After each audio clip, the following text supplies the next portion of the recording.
Disclaimer: all contents provided by this channel are meant for educational and informational purposes only. It is very important to do your own research and analysis before making any investment based on your personal circumstances. Due diligence is the key. Trading market always has a risk involved. Hi mga ka-chabs! Ngayon ay April 17, so Wednesday ngayon. So grabe no, duguan ng mga market ngayon. Kamusta mga port nyo mga ka-chabs? 9 straight days ng red candle si PSCI, tapos ngayon lang siya nag-green no, grabe. So actually ako sumalo ko ngayon, pero tara, silipin natin ang for today's market. So for this week pala, ngayong araw to, actually ngayong araw lang to, April 17, 2024. Ito nga pala yung mga pinagbibili at mga binenta kong stocks. URC, bumili ako niyan sa 95 pesos per share. Tapos RRHI, sa kasi Globe, bumili rin ako niyan kasi next month, ina-expect ko magde-declare sila ng dividends. Tapos pag nag-declare sila, benta tayo. SPC, nagbenta rin na rin tayo. Okay naman na tayo dyan. ASEN, bumili rin tayo kasi oversold na. So baka mag-bounce na yan. RCR, nag-place ako ng order pero hindi tayo napagbigyan. Mag-aabang na lang tayo ulit. PSEI ended higher by 45.07 points. So up tayo ng 0.70% to close at 6,450 levels. The Philippine Composite Index managed to recover at its support level after falling below 6,400 during the yesterday session. Despite increasing speculation of a delay in rate cuts, kasi grabe no, yung pagbaba ng interest rate natin is parang medyo nagiging malabo na. Kasi ang taas ng inflation natin, tapos kung ano pa mga nangyayaring mga gera, no? So, ang expectation natin dito is fourth quarter pa ng 2024, magbaba ng interest rate. Tapos, dagdag mo pa dyan yung weaker peso natin. So, grabe, patong-patong na problema sa ating market. Pero tuloy natin, the index stayed in the green throughout the session before it's settling down at 6,450 levels. The local market is expected to move sideways throughout the remainder of the week due to the rising Middle East tension and delayed Fed cuts speculation owing to the resilient US economy. With PH index already at the end of 2023 levels, opportunistic buyers could take advantage of lower price. If the PSEI will rally, it might retest that 6,700 resistance level. Otherwise, the market may retrace towards the 6,400 support level. Tapos, next naman is ngayong araw pala ay meron tayong net foreign selling na 521.5 million pesos. So, ang ating top gainers and losers. Ang top 1 natin sa gainers, si SMC, up siya ng 6%. So, bihira to. Bihira to na nagiging top 1. Tapos, next natin si Meralco, up siya ng 4.11%. SEC, up siya ng 4%. So, almost mga power-related pa itong mga stocks na to, no? And for losers, si GT Cap, down naman siya ng 5.60%. SMPH, down siya ng 3.58%. Converge, down din siya ng 2.78%. And for commodities and currencies, mga ka-chabs, the price of gold is currently trading at around 2,400 level. So, $2,400 per ounce.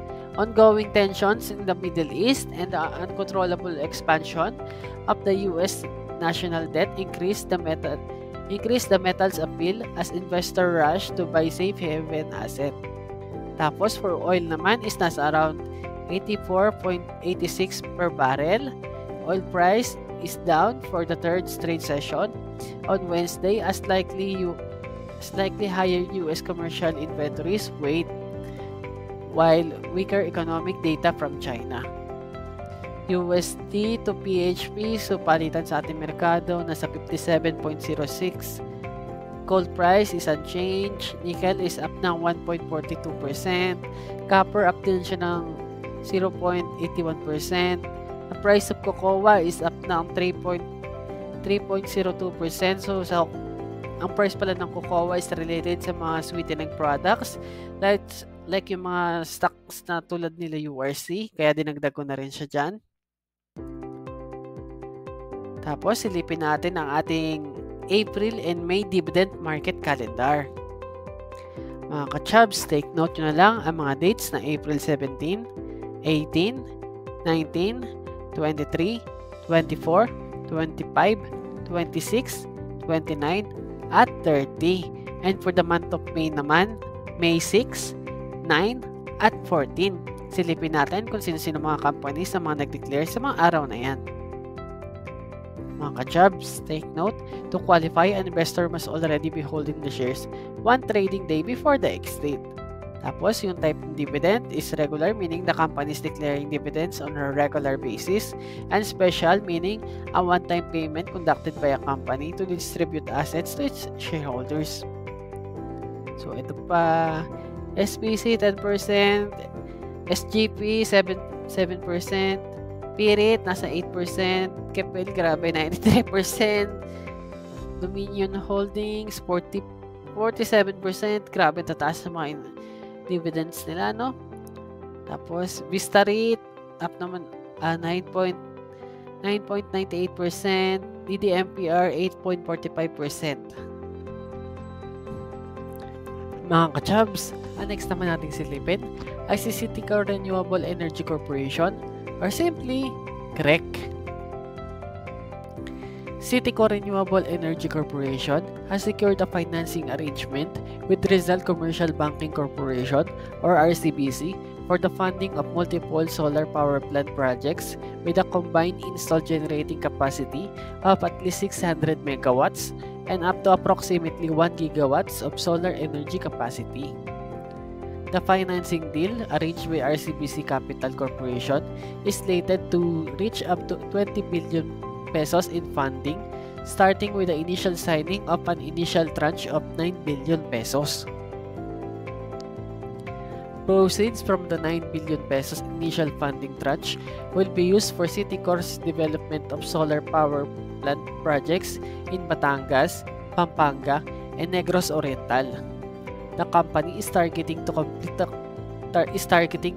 commercial operations of the first and second phase of the Negros Oriental projects in September 2024 and 2025 respectively.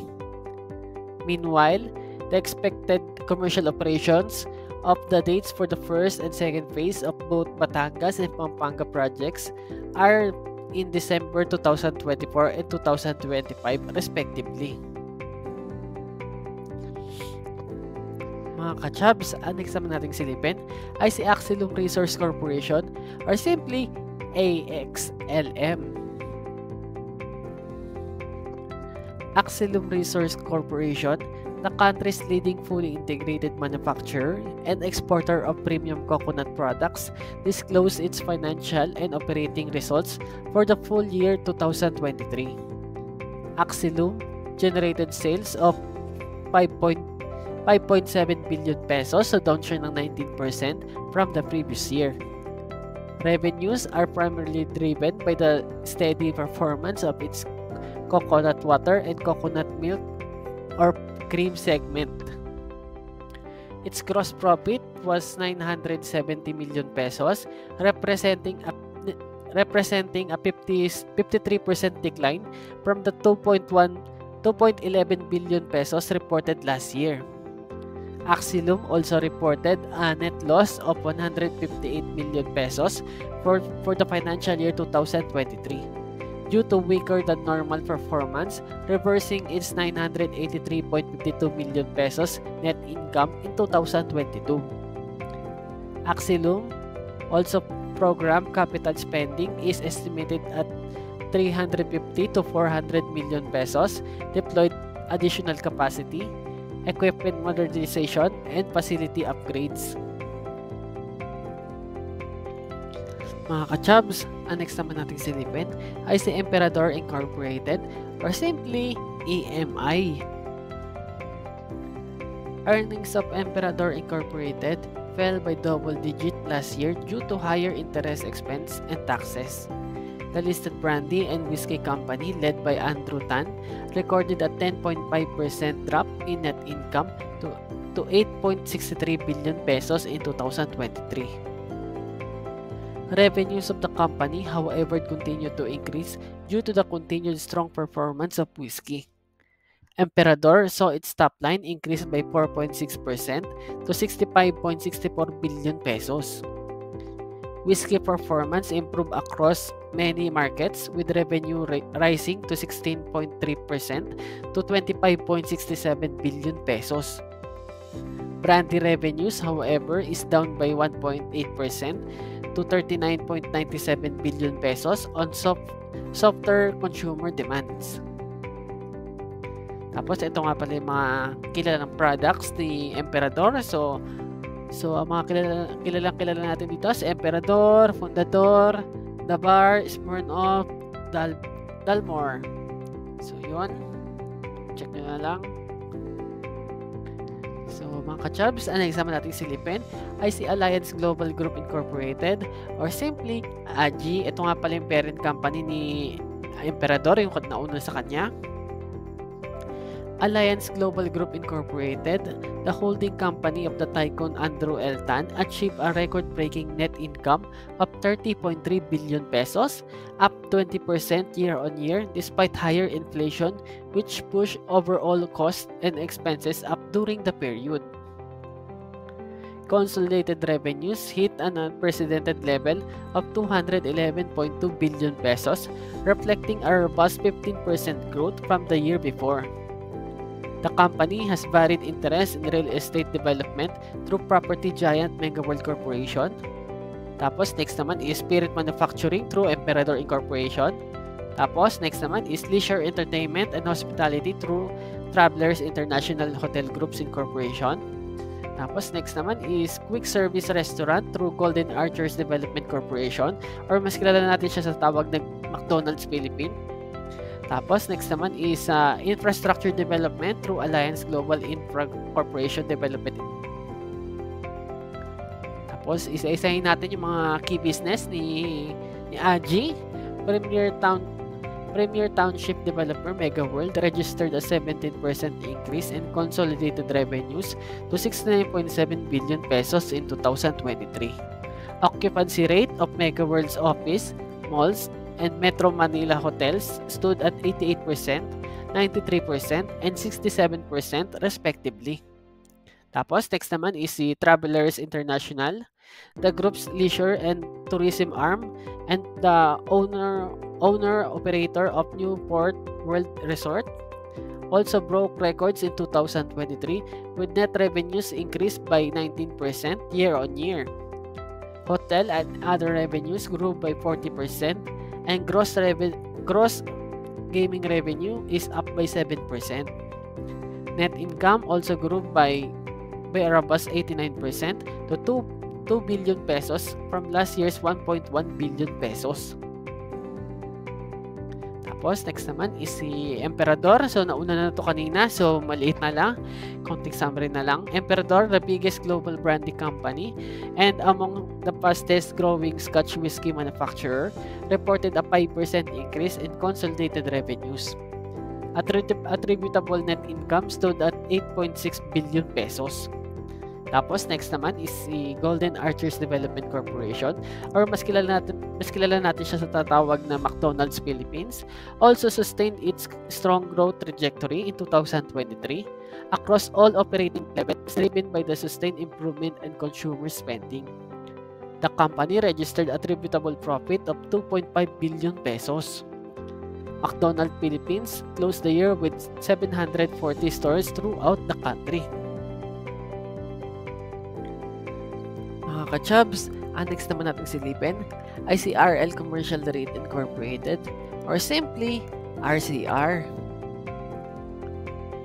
State-run fund pension GSIS acquired approximately 8.18% of RCR, the real estate investment trust arm of Gokong West Family Robinson Stand Corporation.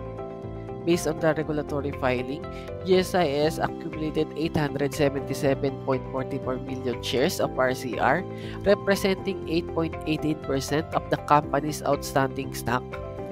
This stake is valued at 4.3 billion pesos. Jose Anulfo A. Veloso, GSIS President and General Manager, or his representative has the sole power to vote, direct the voting, or direct the disposition of the said shares. For the past 60 days, GSIS acquired a total of 790.22 million common shares of RCR. The announcement came as Robinsons Land Corporation recently sold 1.73 billion common shares of RCR to high-quality long-only institutional investors at 4.92 apiece, worth 8.5 billion pesos. The move increased RCR's public float to 49.95% from the previous 33.86%. If you enjoyed today's video, make sure to subscribe to Coach Chubby Trader, like the video, and share with family and friends. I will see you in the next video. Take care and bye for now.